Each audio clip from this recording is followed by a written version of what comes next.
गरीब परिवार और उस गरीब परिवार में केवल दो ही सदस्य, पिता और पुत्री। दीपावली का जो पर्व आया उस समय की यह घटना है।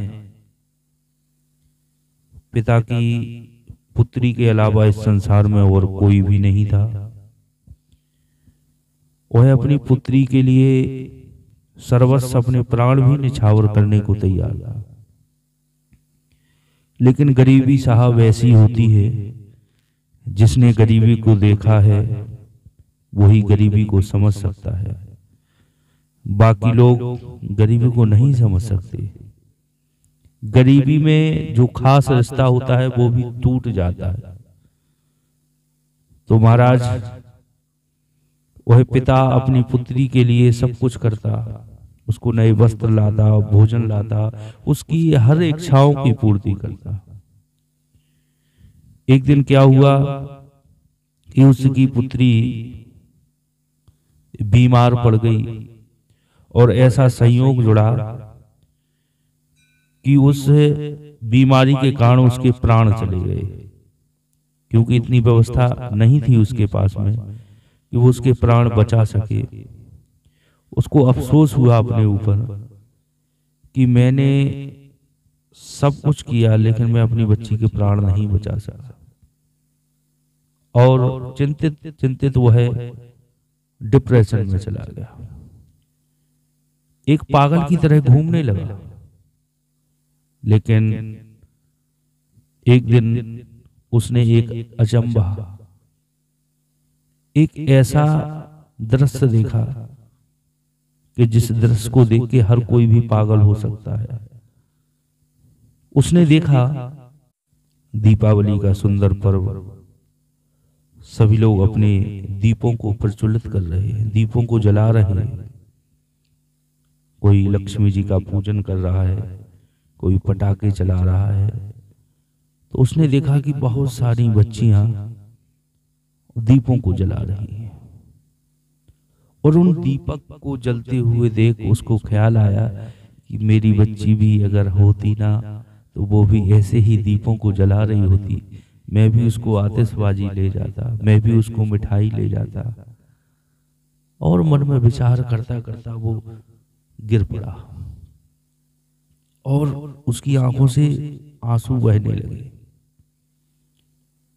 साहब उसने क्या देखा कि उन बच्चियों के बीच में सभी बच्ची जो दीप जला रही है, सबके दीपक जल रहे हैं, लेकिन बस उसकी जो बच्ची है, उसकी जो पुत्री है, उसका दीपक वो जलाने का प्रयास करती है लेकिन बुझ जाता है।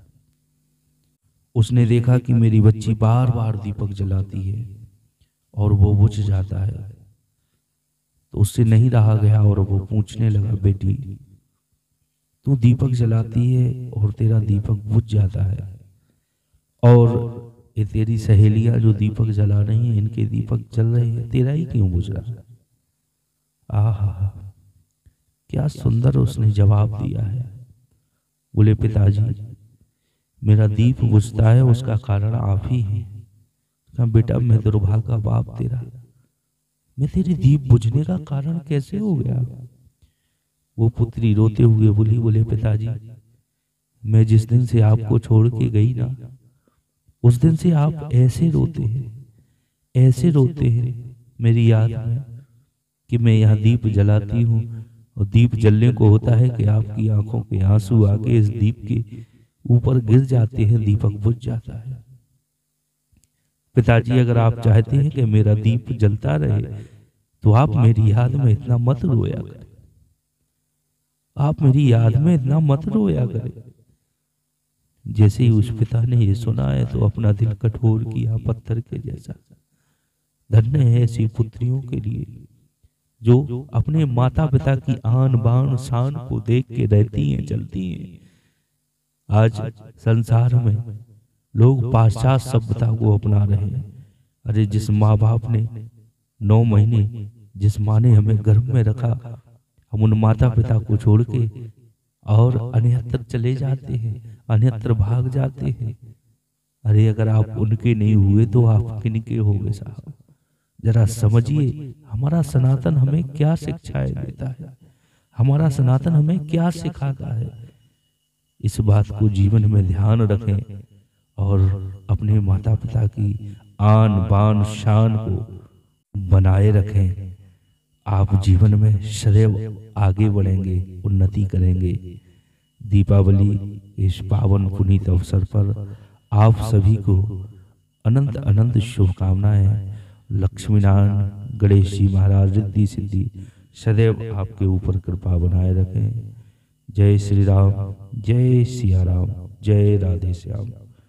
और मेरा सनातन शिव धाम चैनल को सब्सक्राइब करें, लाइक करें, शेयर करें और सनातन से सदैव जुड़े रहें।